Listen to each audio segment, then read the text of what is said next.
आहेत सगळे मजेत ना?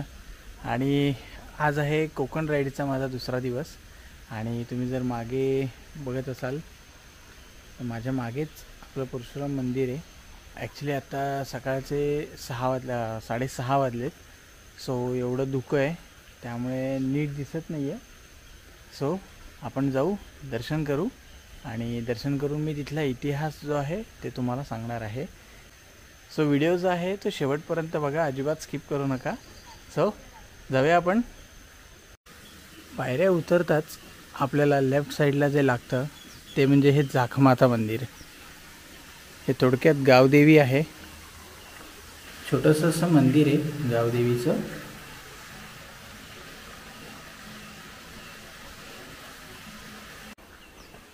आणि इकडनंच पुढे हे समोर देवळाचं एंट्रन्स आहे.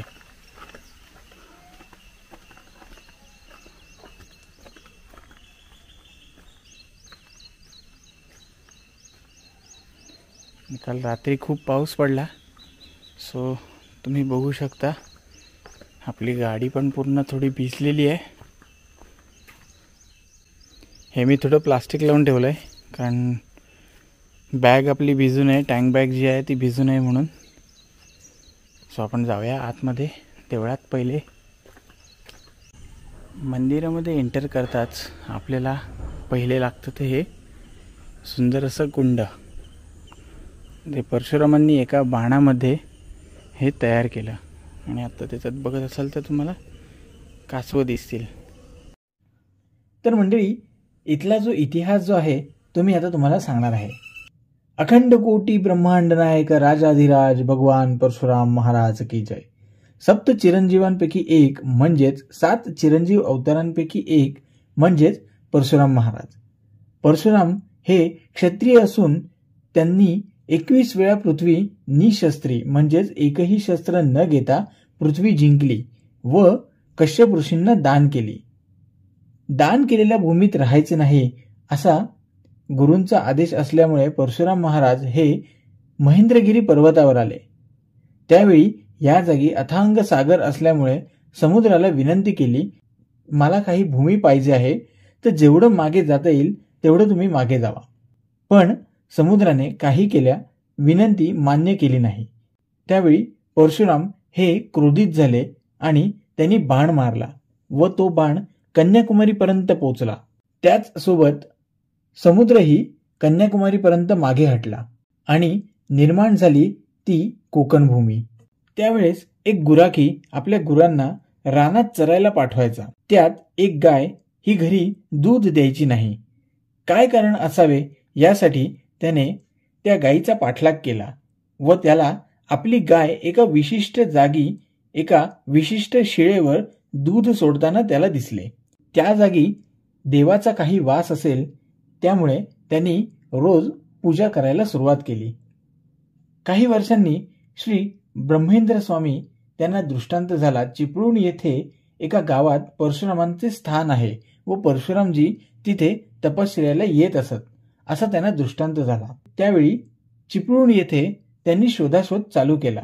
शोधाशोध करत असताना त्यांना ही जागा सापडली. त्यावेळी त्यांनी इथे मंदिर बांधले. त्यानंतर एकदा आदिलशहा व त्याची बेगम मासेमारीसाठी समुद्रात गेले असताना त्यांची बोट समुद्रात भरकटली. त्यावेळेस त्याच्या बेगमने परशुरामांचा धावा केला व त्यांची बोट काही वेळाने किनाऱ्याला लागली. त्यामुळे जो पहिला घुमुट हा आदिलशहानी व दुसरा त्याच्या बेगमनी बांधला असे म्हणतात. त्यामुळे हे मंदिर द्रविडियन स्टाईलचे आपल्याला बघायला मिळते.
ह्याला म्हणतात ते म्हणजे ग्रहबाग.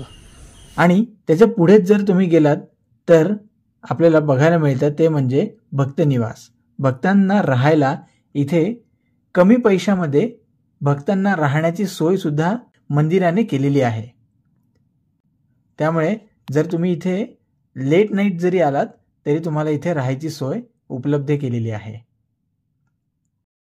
तर मंडळी, जर तुम्ही इथे आलात तर तुम्हाला बघायला मिळतं ते म्हणजे हे प्रसादालय. इथे महाप्रसादही मिळतो आणि महाप्रसादाची वेळ 12 ते 2 अशी महाप्रसादाची वेळ आहे. व प्रसादालयाच्या समोरच आपल्याला गोशाळा सुद्धा बघायला मिळते.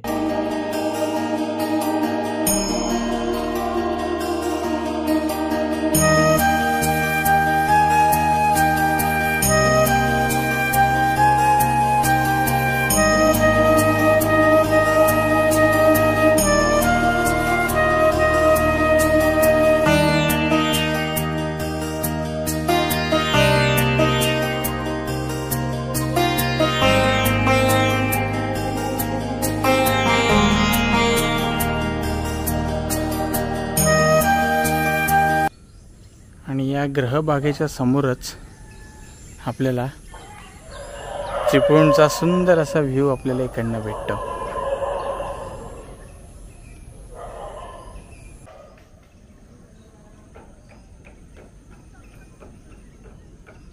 खूप छान आणि सुंदर असा व्ह्यू आहे.